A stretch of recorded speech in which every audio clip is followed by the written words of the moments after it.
Good morning, everybody. Thank you for being here. Is it okay? Yes, sorry. Dean's not allowed to say hello. Good morning, everyone. My name is Ellen Kamei. I serve on the Mountain View City Council the last 4.5 years, and my son and I are here to to welcome you all to Mountain View. And I saw two of my colleagues in the audience. Councilmember Ave Koga is here, and I think Councilmember Ramos is also here. So we just wanted to welcome you to Mountain View City Hall, and Kickoff Compassion Week. We're excited to host this morning's event, and look at all of you bright and early. I think coffee and donuts lures many people, but really excited for the conversation in the week ahead. Something Mountain View is committed to is being a community for all. We have 7 guiding principles, and that's number 1. So we've tried really hard to make sure that we are welcoming, and you'll see today we also have translation services. That's something we incorporated right before the pandemic and continue, and we find that that is the best way to make sure that we're being an inclusive community. So thank you very much. Excited for this morning's panel, and we'll see how long my son and I can go. But thank you so much. Over to you, Adine. Thank you so much. Thank you. So good morning. For those of you I have not had the pleasure of meeting, my name is Adine Miller. I'm the CEO of the Los Altos Mountain View Community Foundation. We are one of the co-sponsors of Compassion Week, along with Fremont Bank. It has been our privilege to be involved in Compassion Week for a number of years. Our privilege to help volunteers build community and to become engaged in local projects, and to really learn about each other and to build associations with each other. We started a little late, so I'm going to be really brief. I do want to acknowledge the elected officials here in the room. There's a number of you. Do you want to raise hands, or should I name you? Raise hands. There you go. We've got school board members. We have Mayor of Los Altos, Sally Meadows. Emily Ann Ramos is over there. And I think there's a number of others floating around here and there. So thank you very much for coming, and thank you for your service as well.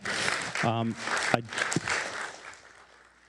would like to invite the county supervisor from San Mateo County, Ray Mueller, to come up for a moment. We're going to share the mic. Very kind. Well, good morning, everyone. This is such a beautiful occasion and wonderful to see, to know that there are 21,000 volunteers this week who will be engaged in acts of compassion here in Santa Clara County. When I heard that, it blew me away. And I really want to extend my thanks, obviously, to Supervisor Simitian for leading this effort, and to Jan McDaniel, and to all the volunteers who are working on Compassion Week. And I think it's a wonderful example, because what's happened is, if every act of compassion, it inspires another. And so what's happening here in Santa Clara County is actually inspired the same effort now in San Mateo County. So I have a proclamation from the Board of Supervisors in San Mateo County. I'm pleased to go ahead and share with the volunteers today. We also are going to have declared this week Compassion Week, and we'll have events starting to take place, and we'll see that grow over time. And I'd like to invite everyone, if you're interested, to come on Wednesday, October 11th at 10:30 to County Center in Redwood City, where we'll actually be practicing acts of compassion and decorating pillowcases for Life Moves homeless shelters there in the area.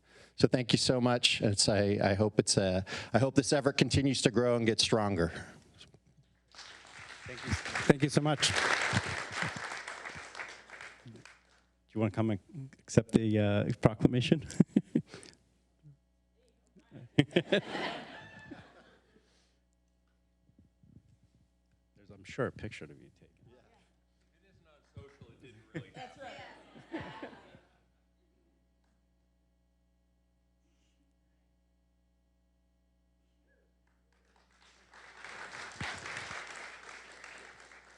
Thank you so much.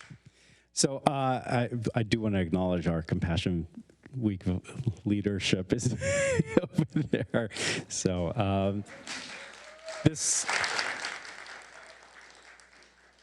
You know, the challenges of today, in which we often talk about affordability, housing, economic instability, and so on, really do weigh on us. And yet we have this wonderful opportunity to come together as a community, to volunteer, to actually care for each other. And it's so critically important in that we are able to do this and to share experiences with each other so that we can build community together. It's my pleasure. I'm just going to turn it over to Supervisor Joe Simitian to lead us in the conversation moving forward. We do have two stellar people here who I've had the privilege of getting to know and work with. He will introduce them very briefly, and we should have a wonderful conversation, and we'll go from there. Thank you, Adine. Good morning, one and all. I'm County Supervisor Joe Simitian, and while you may think that we are in Mountain View, we are also in the 5th Supervisorial District. Yes, a boundary line that means absolutely nothing to almost everybody, but I am yours, you are mine, and I am pleased to be able to say that, so thank you. I want to, as Adine mentioned, we're here today to kick off Compassion Week, hear from couple of folks here on our panel who are going to share with us some of the more creative ways that partnerships and collaborations are formed to better serve our community, engage the community, reach what I would consider commonly shared goals. My district and Compassion Week have a nice heavy overlap. I represent not only Mountain View, but Cupertino and Los Altos Hills, Los Gatos, Montesarino, Mountain View, of course, but Palo Alto, Saratoga, Stanford, portions of San Jose, up in unincorporated communities up in the Santa Cruz Mountains. So the overlap with the good work of Compassion Week is significant. Supervisor Mueller did not mention, but he used to be the chief of staff for our District 5 office in Santa Clara County. So he knows our county well. And I used to represent 10 of the 20 cities in San Mateo County, so those communities are old friends and neighbors to me as well. And I think many of us have relationships, connections, family, business, work, that takes us across these artificial boundaries. And that's what I love about Compassion Week is the artificial boundaries just sort of get swept away. I have been back on our County Board of Supervisors since 2013, and it was about, gosh, I guess a couple years ago I was at an event where I was first approached about Compassion Week, and it was actually very funny. One of Jan's colleagues gave me the most gracious smile and said, "Gee, can we share dinner together?" And I thought, well, she must think I'm a gracious and charming dinner companion. And by the end of dinner, I had been persuaded to co-sponsor Compassion Week, so I understood what it was really all about. But I really was, in all seriousness, inspired to hear about the sort of grassroots effort to get people involved in the community in a different way, frankly. And it was something my office and I signed on to supporting almost immediately once we were aware of the opportunity in what was last year, the 10th anniversary of Compassion Week. So this is our office's second year supporting the Compassion Week effort. That, of course, means it's year number 11. And as Supervisor Mueller mentioned, really a pleasure to see how the effort continues to grow. And you are part of that growing effort. So thank you for that. Sometimes there are new elected officials like Supervisor Mueller who get pulled into the fold, and then there are also new organizations and communities that will be part of Compassion Week this year. And I think it is important, and I get this comment all the time now, the last couple of years, and I'm guessing all the Compassion Week organizers do as well. Yeah, it's not just about the 1 week, but it's about taking the 1 week to focus on opportunities for engagement and compassionate activities that really can, and we hope will be, undertaken during the course of the entire year. But a little bit of focus for that week helps, and it's the kind of passion that Compassion Week has that gets translated into action by all of us. So thank you again for that. For our panel discussion today, let me get right to it. It's Malia Pires, who is the Executive Director of Reach SV. Malia, excuse me, go ahead and raise your hand, please. And thank you, because we want to give you a little bit of a shout out. And as I say, Malia is the Executive Director of Reach SV, and Joel Valencia is the Executive Director of Evergreen Collective. Go ahead. Yeah, thank you. Joel's thinking, they know I'm not you and they know I'm not her, so why do I have to raise my hand? But still, thank you. I wanted to make sure we did that. Malia and Joel are both with organizations that are Los Altos Mountain View Community Foundation grantees.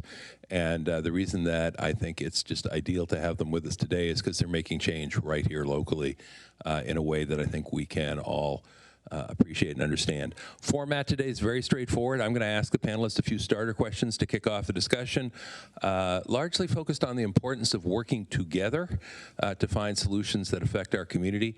Then we're going to open it up to all of you, and I always get a kick out of this. My office always says, what if they don't have any questions? And I said, have you spent any time in our district? You know, it's like, what? They'll have questions. So if you have questions, just, you know, we'll get you a note card. Raise your hand, and someone will bring a question. And to borrow a phrase from television, please be sure that it's in the form of a question, okay? Not rather than a statement, and just share in a sentence or two what your organization does to start. But again, if you want to do a question out in the audience, just raise your hand. But I want to jump right in here so we can get to your questions.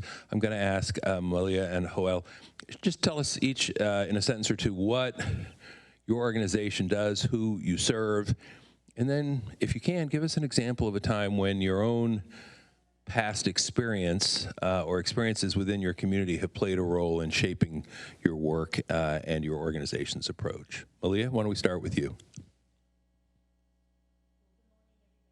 Me, I'm not, there we go. All right. So glad and honored to be here.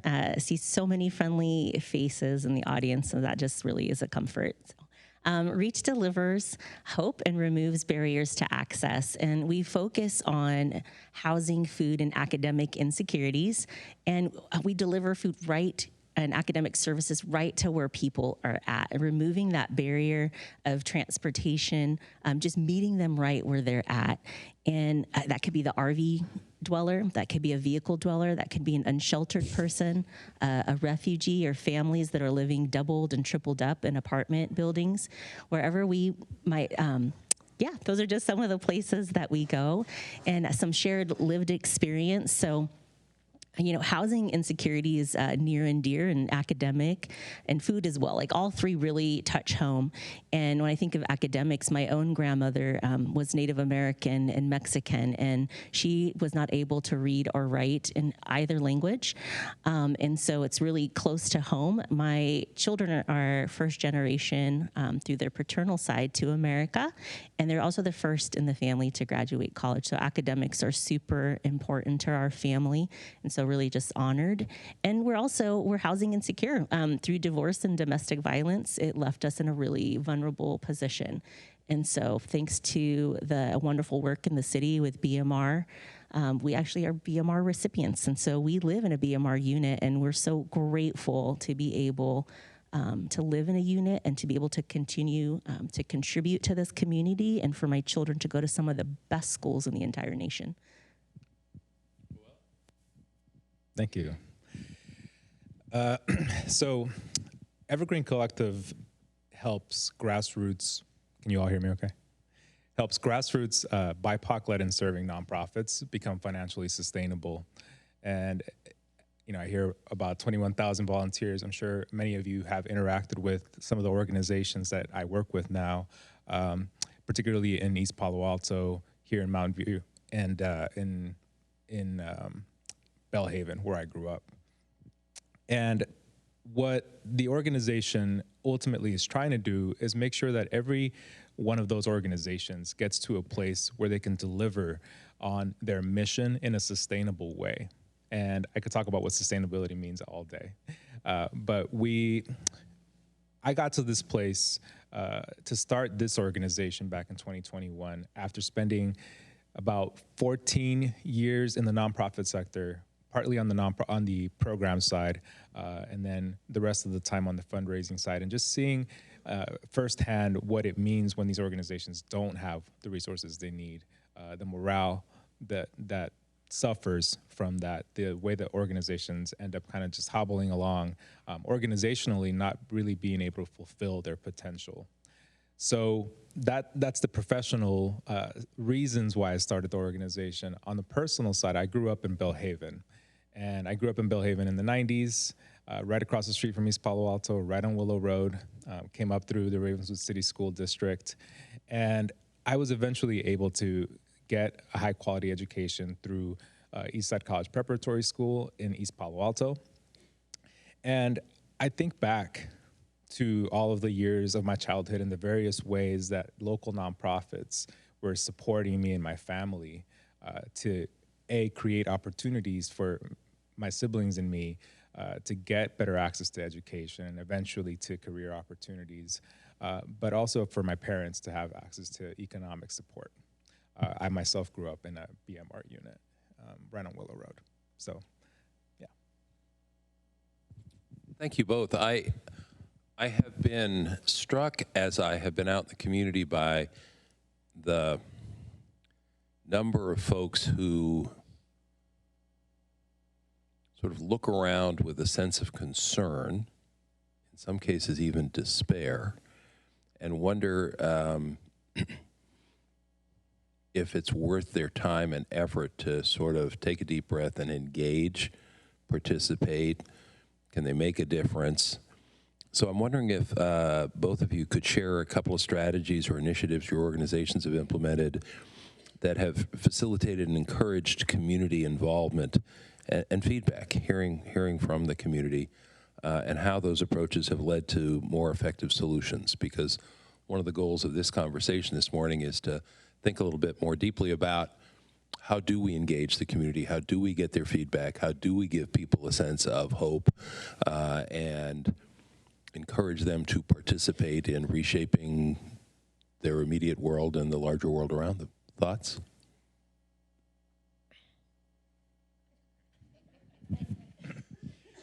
Our panelists are good sharers. You would expect that. So, a lot of givers in the nonprofit sector, right?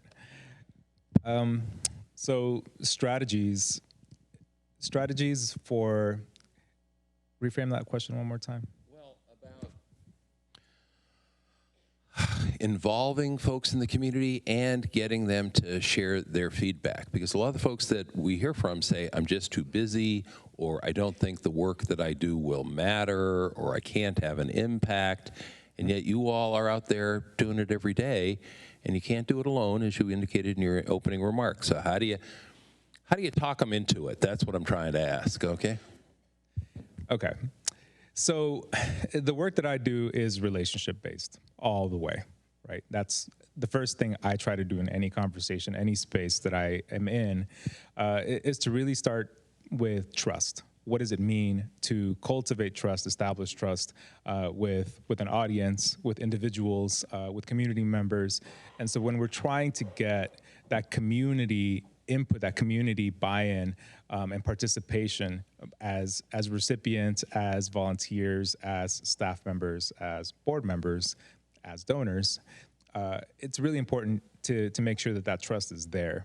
And, you know, we're human. How do we establish trust? We need connection, right? We need to have conversations with people. We need to spend time with each other. And this is pretty much universal. Whatever cause area you're working in, having that connection is what eventually allows for everything else to happen. Having that trust in place is what facilitates all of the work. So the strategies for me are always, let's figure out ways to make sure that the organization, the team, the work is recognized and trusted, and then the rest kind of follows from that. Thanks, Joel. So along those lines, he said some really important things about relationship building. Everything that we do within Reach is relationship building, whether that is with a faith-based partner, a nonprofit partner, or what we call champions in the community. So leaders that live in a particular, maybe they live at the Safe Lot, maybe they live in a particular low-income apartment building. So we identify first through relationship building, champions that live in a particular community. We build trust, we build relationship, and I was really, really blessed to be able to walk into the leadership position and Reach with this organic mindset of we're listening partners. And so we actually don't establish any programs until we've heard from the heart of the community. We don't want to do anything that the community doesn't need. We want to make sure that we're listening. And one of the creative ways that that's happened is right before the pandemic, on the Friday before shutdown, we were in relationship with a lot of the RV and vehicle dwellers who lived at Rainstorf Park. If you remember, they were just lined up everywhere. And so the shutdown is happening on Monday. And they reach out and say, you know, can you bring your Ziploc bags and can you bring your Tupperware containers? And for me, as being in the community and really had built trust at this point, I was hoping to be building trust, I should say. And when they reached out to me, knowing that I was a single mom and invited me to come and bring my Tupperware containers and my Ziploc to come and get food, I knew that I was in community. I really knew at that moment, like they were thinking about me. It was a circle of dignity and care. And sitting there, we were just talking about like, how can we help? What do you need? Like not having any idea that, you know, people didn't have any income. They were cash earners or maybe under the table, no benefits, just nothing to rely on. Well, how does somebody survive? Well, what do you guys need? What can we bring? And so they just gave us a list of stuff. We started to write down a list of items. I'm part of a local group of community organizers and activists called Cafecitos. So we sent that list out to this group, and it's about 100 people on that list. We said, hey, this is what our community needs. They need to eat, and could you drop this stuff off at our porch? And so we literally started a neighborhood porch. We were collecting all kinds of different items, food from the wider community, our neighbors. And what ended up happening out of that, one of our partners from the Palo Alto Vineyard Church, some of them are neighbors in Mountain View, and they started a whole movement called Operation Contagious Generosity. So all the way from Saratoga to Palo Alto to Los Altos, there were neighborhood porches to this very day. We send out an email once a week, and we say these are the most needed items. We share updates about how lives are changing, how vehicle dwellers are getting housing, how we're running an academic program at Castro. So we share updates, but the community is really the one that's keeping it going. They're getting the information and they're making the decision to contribute. But that was just one small thing by listening. We took it and shared it with a group of thoughtful, compassionate people such as yourself, and it's still operating 3+ years. Malia, let me stay with you for just a minute, if I may, because I want to ask a follow-up question. But my quick takeaway from what you both just shared is relationships are key. Relationships build trust. And if you have some relationships, you ought to be listening to the people you have relationships with in order to derive a practical agenda. Okay. So, Malia, given the nature of the work you do, I'm wondering if you could describe for us one or more sort of unique or unconventional partnerships or collaborations that have proven successful in your work in achieving your organization's goals. And let me just give you a quick example.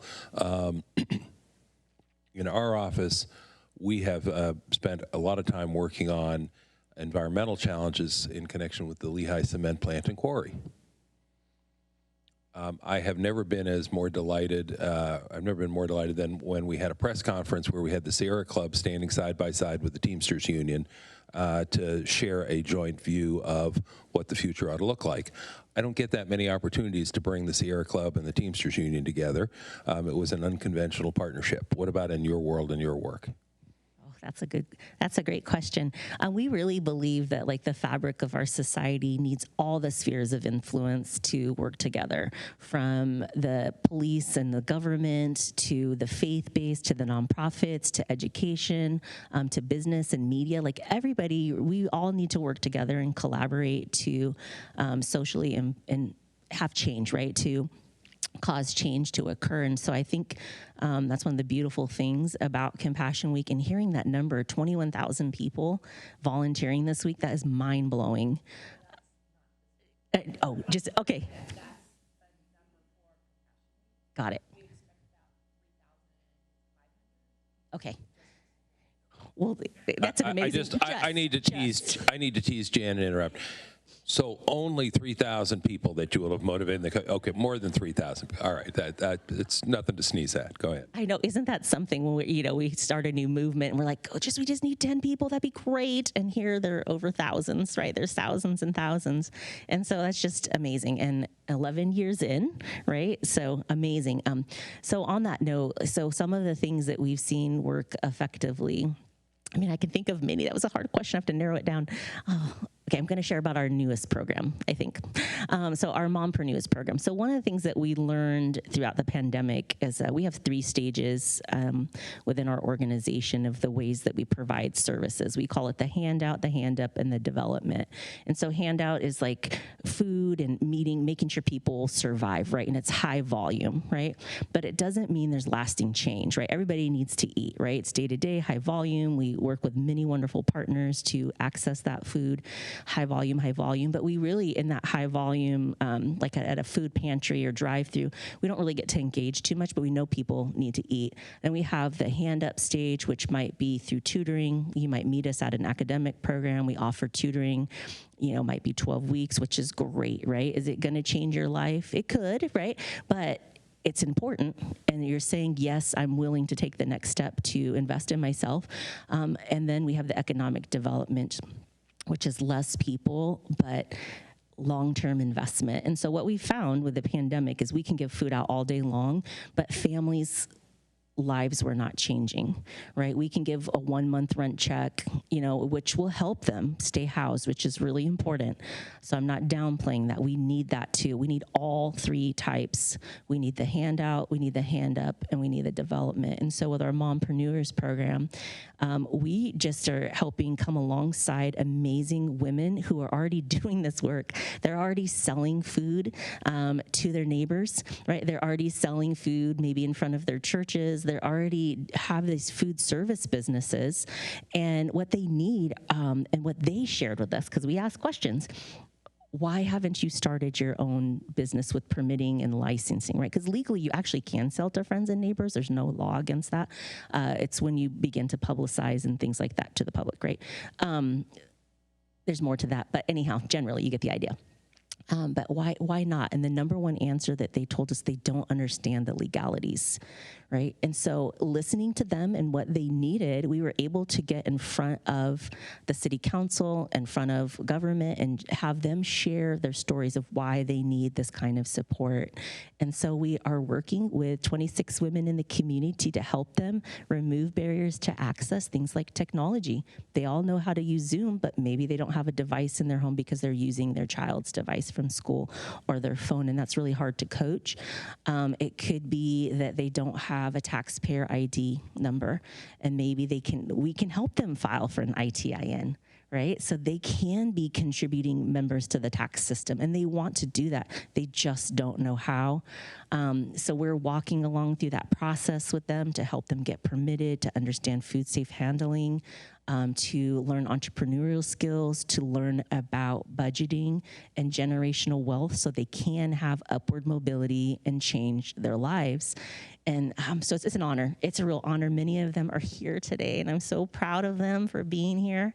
So that's a unique way. We needed the money. They needed the money, right? We didn't have the money. So as we worked with government, we helped them share their story. It's really not my story, it's their story. And they were so brave. They lined up person after person in this room to share why this was so important to their family. And they have dreams, many, many dreams. That was another question we asked, and they're beautiful. They want their own homes. They want their own businesses. They have dreams in their heart. So it's a... Let me ask, both Joel and Malia, and let's start with Joel. What role do you see for community-driven solutions in terms of addressing the evolving challenges and needs of the communities where you do your work and the communities that I represent. How can community-driven solutions, how can community members contribute to fostering a sort of a stronger sense of social cohesion, and I'll use the word again, community building? What I'm trying to say is a lot of what happens, particularly in the governmental arena, seems top-down. You've talked about developing relationships on the ground, listening to people's concerns, understanding what they need. How can that drive an upward agenda? Joel? Thank you for the, is this still on? Okay. Thank you for the question. I'll answer it two ways. So first, at the individual level, there's a framework in psychology, which I love, which is the locus of control. Do you feel like you have control over what's going on in your life, or are the things that are happening in the world controlling your life, and you're just kind of there for the ride? And there are numerous studies that show that people who feel like they have control, that have that self-efficacy, are much happier and more successful.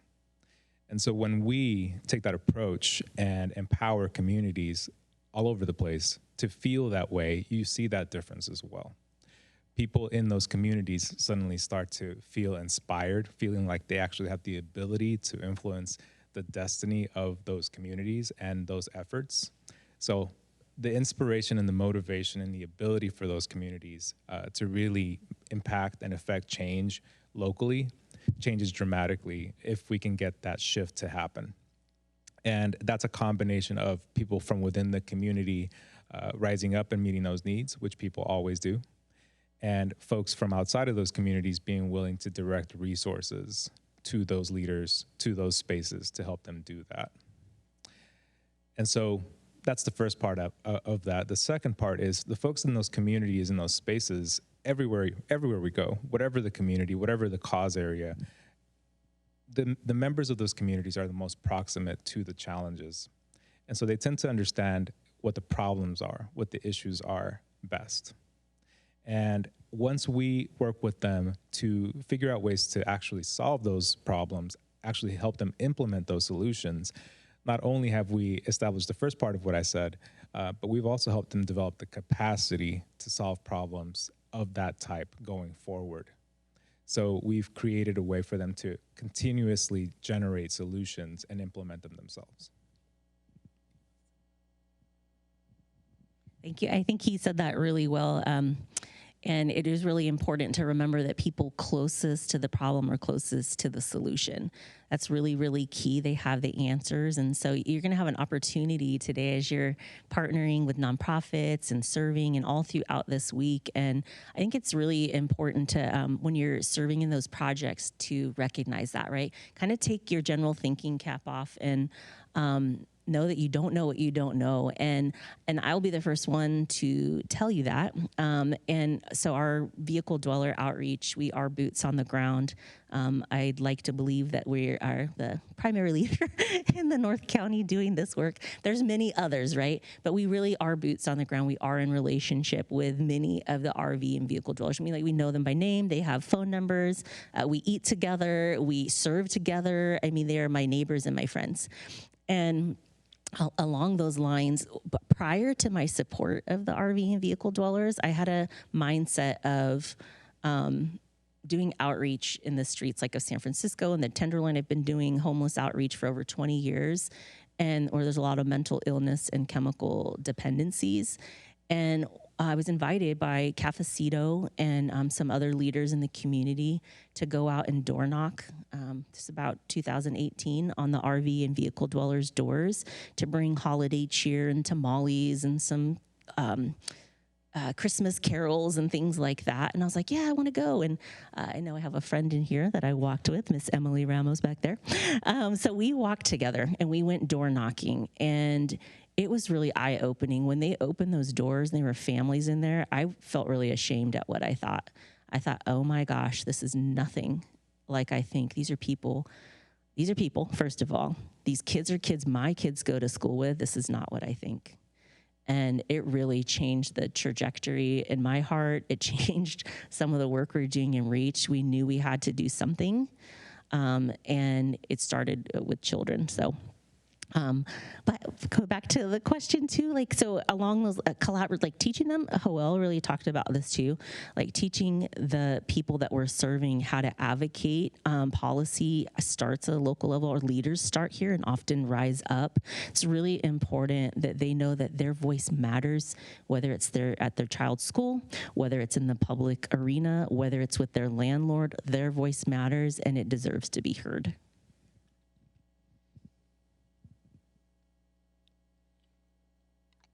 I've got a couple more questions for you, but I do want to remind folks that if you have questions, please raise your cards up if you've got them or if you need a card. And do we have folks who will walk up and down the aisles? We do. So this is a good opportunity. We promise we won't call on you. Just please raise your hand if you need a card or if you already have a question you want to submit. Let me, Joel, let me ask you, if I may, what, let me apologize in advance. It's sort of a Silicon Valley question. So what methods or indicators do you use to assess the impact of these community-driven initiatives and partnerships? How do you know what does or doesn't work? I think, as I alluded to earlier, folks often ask, am I making a difference? How do you know if what you're doing is having a real impact, if it matters, or if it's time and energy that's well-intended but not really delivering results? How do you do that? People make a lot of money answering this question. You will not, just to be clear. So, it's a great question, and it's definitely a big question in the sector that folks answer in a huge variety of ways. To me, given the lens of the work that I do, and especially because I work with so many grassroots orgs, many of which are startups, but some of which are just newly scaling, have been around for a while, have been volunteer-led, and then have started to become staffed and needs to raise the resources. I'll focus in on that demographic of nonprofits.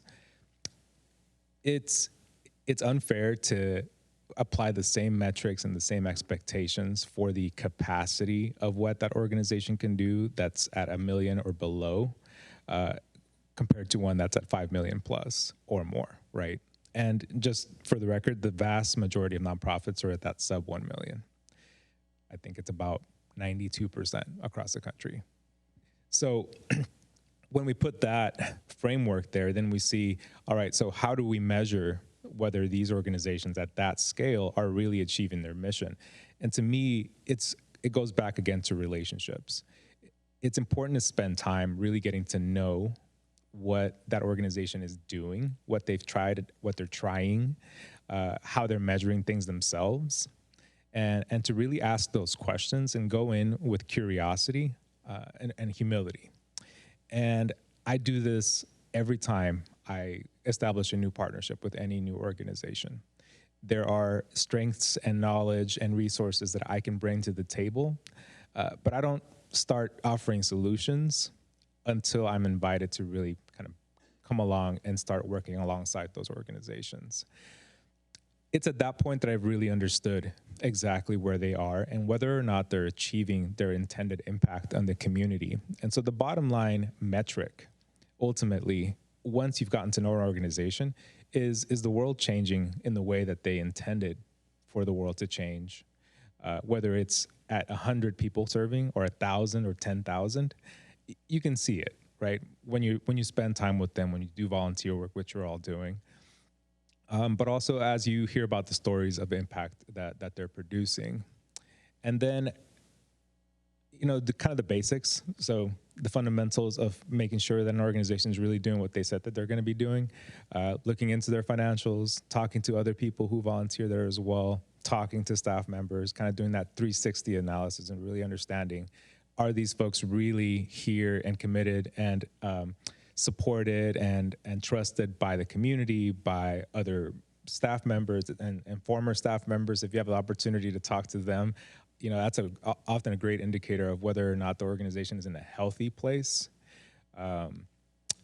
So a combination of things. Ultimately, I think you can kind of just feel it out intuitively if you've gotten to know the org, if they're really out there achieving their mission or they're not. Thank you. Let me go with one last question to Malia first and then Joel again. And really this is almost an opportunity I'm trying to provide here, which is, so you got all these folks who are here on a weekend morning. What advice or call to action would you give us all? What would you offer to our audience today, both as individuals and members of a larger community, on how we all can contribute to nurturing local solutions and strengthening the fabric of our society? So if you, feel free to preach here. If there's is there a call to action you want to, put forth? Yes, thank you. I'm preaching to the choir though. So this is a group of people that already know volunteering and serving is really important, and it makes a difference. Just one act of service has the ability to ignite a movement, right? And we're here 11 years, right? Just one thoughtful group of people have this idea, and here 11 years in, thousands of volunteers and nonprofits. And so what I would encourage you first to do is invite somebody to come along. Invite somebody, because there's a saying, I'm a person of faith, and it says there's a scripture that says the harvest is plentiful, so meaning there's a lot of work, but the laborers are few, right? So there's so much good work to be done in the community. There's so much work. There's so much need. There's always, we've always had the poor among us, right? There's a lot of work to do, and we can't do it alone. And so we're a small organization. We're at this place. Like, Joel's work is so important to what we do. And so bring somebody else along is important. When you serve today, invite others to come out with you. Just have them remove that thinking cap like I was sharing about. Bring cookies, as one of my great friends, Dave, shares. He says, just bake somebody some cookies and bring it to, I love that. I'm going to steal that from him. I'm borrowing his very important saying. Get to know your neighbors, and that could be your neighbors that live in an RV, right? Get outside your comfort zone. Is really important. That's how we can do that individually when nobody else is looking, right? Those are the things that we could do on our own time. Get involved with a nonprofit. We have several projects. We have a literacy project. We have a Life Moves project. We have a hygiene project with various partners. So I invite you to look at that list to sign up for some of those projects. Those are like the simple things, the harder things. So we also think not only about that hand up, and development side, we also think about that for our volunteers. We just want to get and have you get in front of us, and we spend time actually educating you on our work. That's the first thing we do. We don't just jump in. We're not task oriented. Although tasks are important. And I think if your nonprofit leaders in here are going to serve today, get to know the organization. Because one of the things Silicon Valley is really guilty of, I'm gonna go ahead and say it. So there's a lot of wealth here, right? And there's a lot of need. And so we like to do a lot of good things, right? And where our schedules are really busy. And we might want to go to a nonprofit and check off the box. I volunteered 2 hours today. My kids are there. Let's go out to dinner now. And that's great. And there is work that has to be done. There are tasks that have to be done, but that's the bare bones minimum. The nonprofits need so much more help than that. They need financial support. They need your skills like website development, right? Marketing skills. There's so much more. So volunteering for a couple hours is it's a good thing, but so much more is needed. So I want to encourage you to do much more with your time. Ask questions. How can we help? financially invest, right? So we're at this place, like I was so glad to meet Joel this week. We were connecting and talking this week that, oh my gosh, where have you been all my life? Like, where have you been? Like, it's in my nonprofit life within reach. We need you. Like, he is filling a really unique niche. So nonprofits that are led by women and then women of color receive very, gosh, it's under 3%. You'll know the number better than me, under 3% of nonprofit funding, right? So getting in front of community, the Los Altos Mountain View Community Foundation has been amazing. They support our work not only financially as fiscal sponsor, but they are accessible to me. I need that kind of support, right? To bounce ideas off people. We need accessibility. For the nonprofits, right? We need access to people that have skills that we don't, right? We're supposed to build our boards that way with skills that we don't have, but we need your expertise. We need your partnership in deeper ways to grow the organization, or especially our small, like us, we're at a place of capacity building. We need a building. Right, we need finances. We need to add staff, right? We're doing the work. We are boots on the ground. We are doing the work, and we are in front of thousands of people a week. Our staff and our moms in the audience can attest to that. But we're at a place. So I encourage you to financially invest in nonprofits. Ask how you can help. We'd love to get to know you more. We're all in the same community. Invest where you feel led. All right, off to Joel, but I do want to just recap. I heard bring somebody along, because that would make the 3,000 plus volunteers 6,000 plus volunteers. Get outside your comfort zone. Offer your skills as well as whatever else you can bring. And my personal favorite was bring cookies. So, Joel, thoughts about the same topic about, how we can take it up a notch here? Call to action? Yeah, so many thoughts. I think you captured the vast majority of my thoughts, so thank you for bringing those points into the conversation. I think that, I'll bring it down to the personal. So often I speak from a place of my own personal experience. What I have to remind myself of often when I work with partners, especially those who are not where I grew up, where I know the community well, is to not make any assumptions.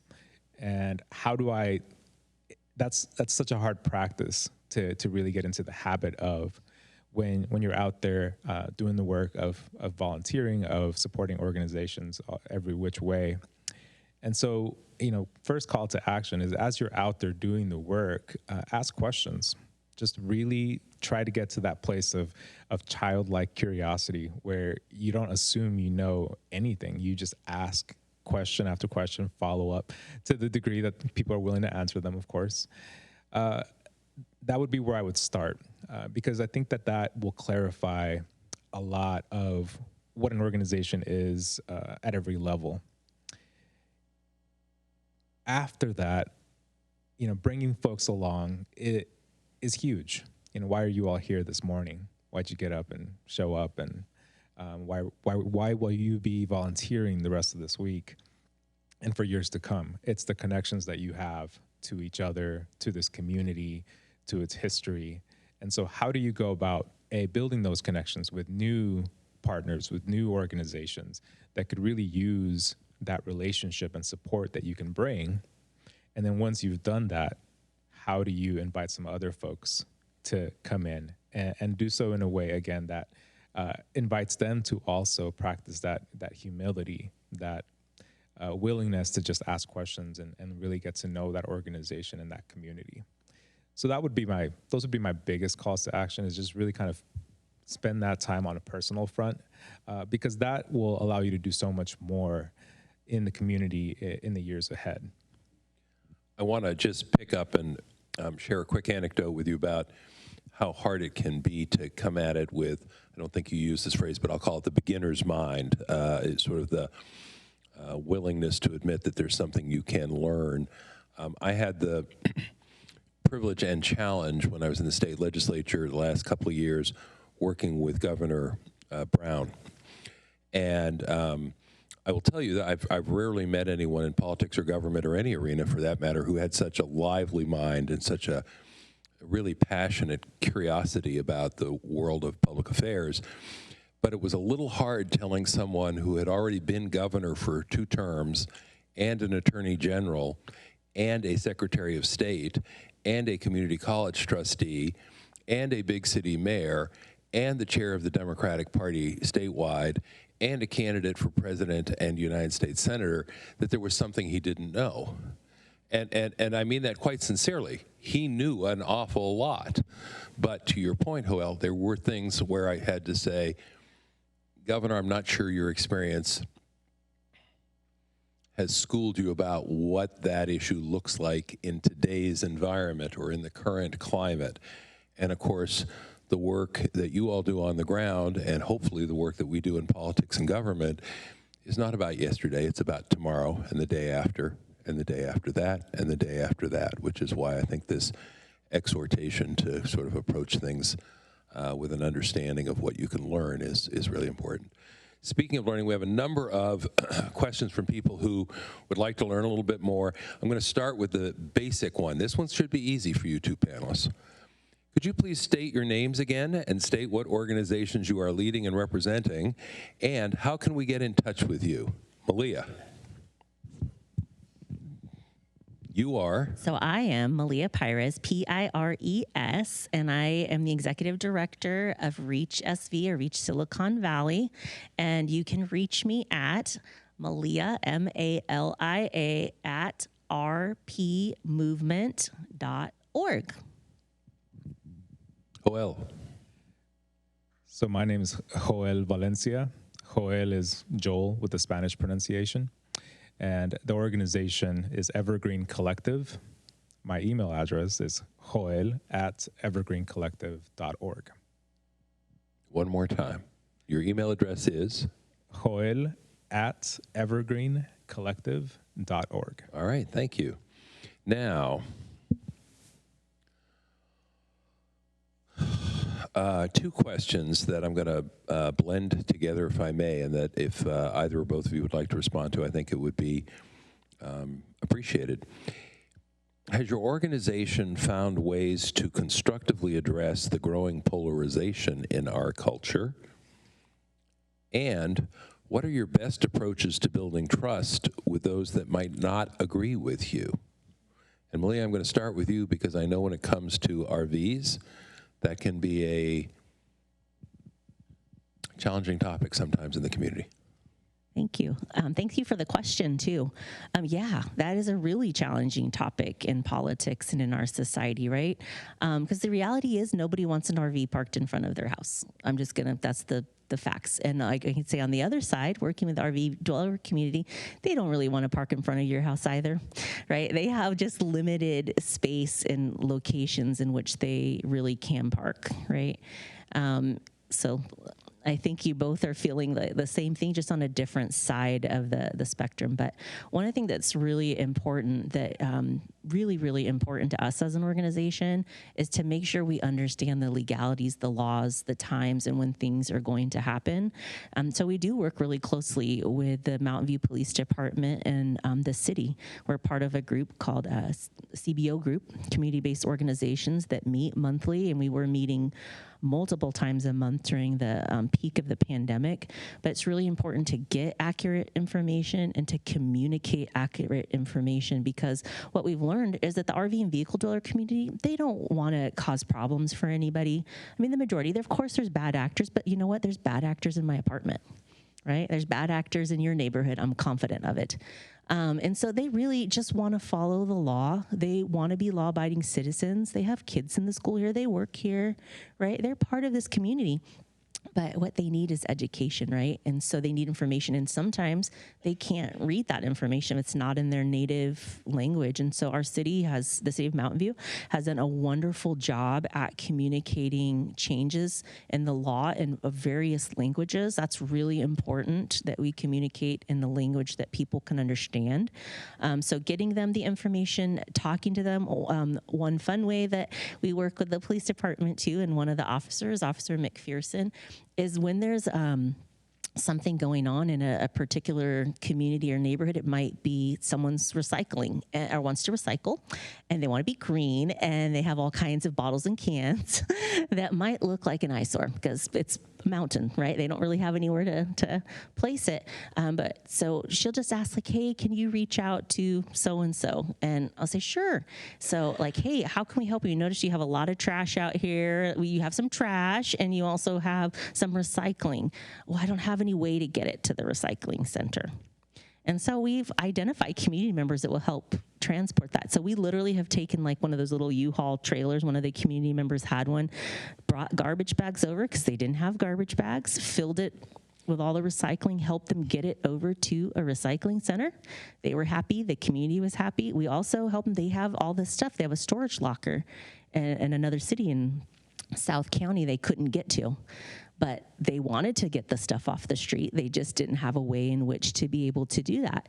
And so we were able to help do that. We were able to actually hire somebody to come in and help them transport and clean up their space. The neighbors were happy.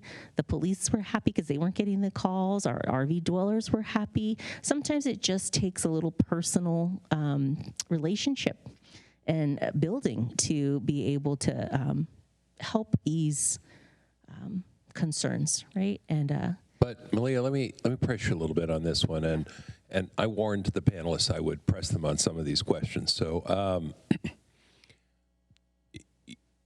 your initial response was very much about making sure people had information, so facts, good, and then solutions, like, well, let's actually figure out how to get this done, and then importantly, sort of a return to relationships.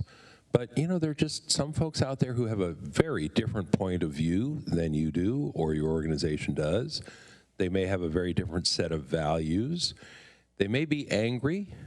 You know, how do you get past that? How do you get through that? How do you address that? How do you respect that? We do. So starting with the respect aspect, we absolutely respect people exactly where they're at, right? Because you have a right to feel how you want to feel.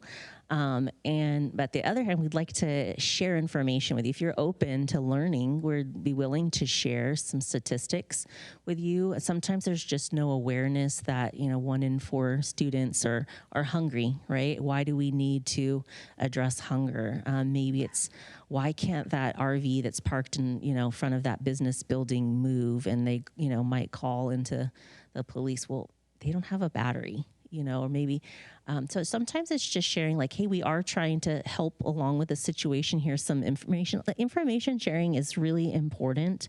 And I think that once people get information, so education, sharing of information, and one of the ways that we did that successfully is when the RVs in our city were required to move because of the Measure C, we actually formed, there's a group of us that are working with the unhoused community, and we've created a letter to bring to businesses.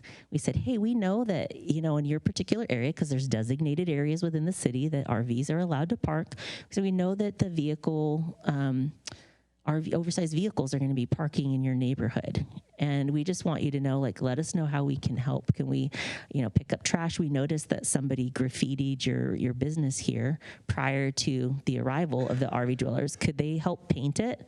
You know, we want to build bridges. We want to educate. We want to share information. And by trying to get ahead, if we have the information, we can get ahead of some of the concerns and help ease some of the concerns, provide contact information for us. And just try to address those situations. So we're available.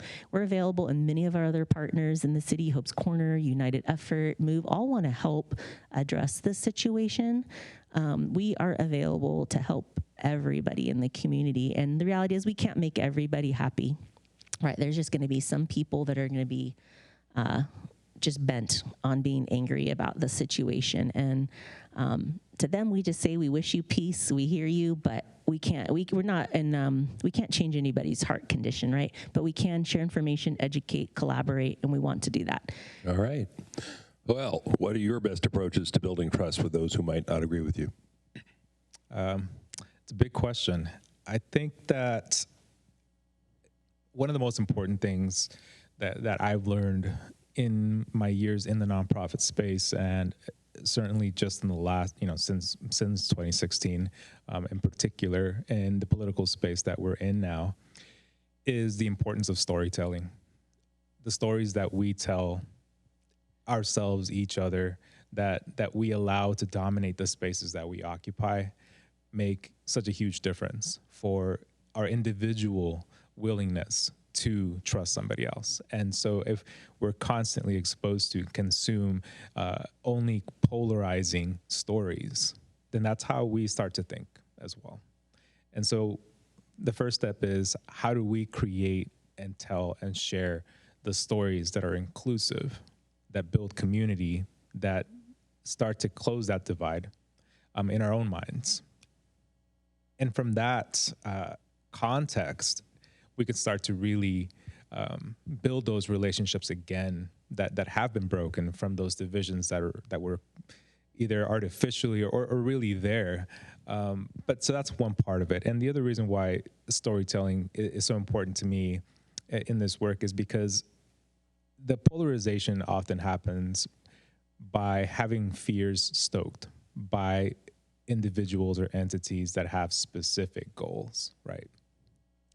So the kinds of stories that we end up having to tell ourselves and each other to really fix that have to center the feeling of safety, the feeling of love, because that's the opposite of what folks do to get us to polarize.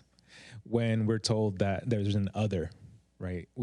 Somebody invents this other across whatever identity, across whatever community, then we start to be afraid of what that other is, instead of realizing that actually they're just other people, just like us, with different lived experiences, who have similar dreams, who have similar goals. So how do we remind ourselves in our communities that there isn't something to fear there, that a lot of what that fear is contrived, and when we actually sit there and reflect for ourselves, it's just another person that you're talking about. It's just another set of people. So building trust there, I think the first step is you have to remove some of those artificial notions of things that we were supposed to be afraid of. It's just not real. That's step one. Once we start to feel safe, then you can really start to build that relationship. Thank you both. Very helpful. A very direct question. How do you involve kids in service? That's a great question, and that's that's an awesome question, actually. So I actually started volunteering with Reach back in 2009 at a bookshelf project at Castro Elementary with my 4 children, my youngest in a stroller. And it was really important for me. I made a decision in my household that it was really important that my children would know the value of giving back to their community and serving their community. So it starts with your household values, and then looking for opportunities. And I will tell you, it's difficult when there are children involved to find service opportunities. A lot of times it'll be 13 or older, 15 or older, but hey, we welcome entire families to come along and serve with us. There are certain things naturally we're not going to ask a 5-year-old to help us unload a U-Haul, but there are other things that they can help do, right? Sort letter shapes, sort books, and things of that nature. But we are a family-friendly nonprofit, and there are some out there that exist for you to bring your whole family along. Well, I think you saw Council Member Ellen Kamei bring her son, who's 2, 1.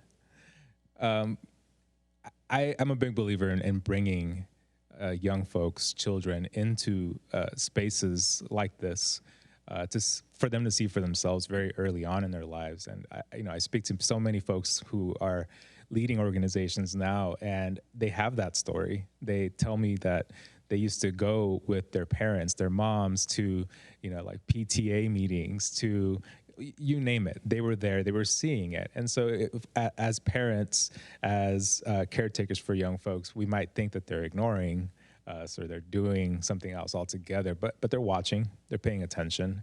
And those values and that ethos is being passed along just by having them in these spaces. And our last question, mindful of time, and I'm going to encourage the panelists to sort of take the question anywhere they want to go. It says, to build community, we need to build value. But there is a question. It says, to build community, we need to build value. How can we create value and share in that value creation? Well, value. I think a lot about Tony Robbins certainly said it, but I believe it's older than that. The notion that behavioral change ultimately only comes from inspiration or desperation. And I like to really push individuals, organizations to think about how we inspire each other. Nobody wants to feel desperation, right? Sometimes it's what's needed, but building value, I think, is getting to places and creating spaces where people feel inspired to do something, to act, to move in a way where there's no barriers, right, to that action. You're just doing it because you feel compelled to do it. And I feel like when organizations are effectively doing what they need to do in a way that's led by the community, that has that buy-in, that participation, that value will just naturally emerge from all of our willingness to just be a part of it and be supportive and be a part of that work. Yeah, value, that's one of the, and values are, I think, are evolving too, right? Like I might not have been thinking about things that affect children and serving had I not had children. One of the tools that we use within Reach, and so whoever asked that question or anybody else, I invite you to reach out to me. We have this wonderful tool called a value compass. Reach sent me to this class, and through there I learned about a value compass. And so we have to remember the space that we're going into. So if it's as a staff, we have a set of values. My board has a set of values. The city has a set of values. So we need to recognize that different spaces and spheres have different values. So that's one thing. We need to have recognition. And then also, what are our values? What are our core values? And so we go through this exercise as a staff that literally takes all these high value words, about 150 words, and then we narrow them down, starting with 20, 10, 5, to really identify like what our values are, right? There's many good things, but how do we really say, like, if I took one of these words away, that wouldn't be Malia, right? So it really starts with knowing what our own values are at a real core. What are our family values? What are the nonprofit we're serving with values? And yeah, it's really very personal, right? Values are really personal, and you want to align with people that share your similar values, right? And sometimes we don't always share similar values, but we can still work together, right? It might not, maybe we do a project together. It might not mean we're going to work together every single month, but I respect you, we honor you. Yeah, I don't know if I hope that helped answer the question. No, thank you both. And well, you used the word inspiration. I think we can thank both of you for inspiring us to get engaged and to participate in Compassion Week, and to remember that Compassion Week is really a year-round opportunity for all of us. And my office has hoped that I would be inspired to remember that we have a hard stop at 10:30 so that everybody can go out and do the good and important work. So with that, I'm going to ask everybody to say thank you to our two very inspiring community volunteers. Thank you once again. Go forth and do good works. I know my office and I have a project or a plan later this week, I believe. So we're good to go. And let's take the good information and advice we got this morning with us as we go do our good works. And thank you all again for being here on a morning when you could have been sleeping in or putting your feet up. So thank you all. Go forth. Take care.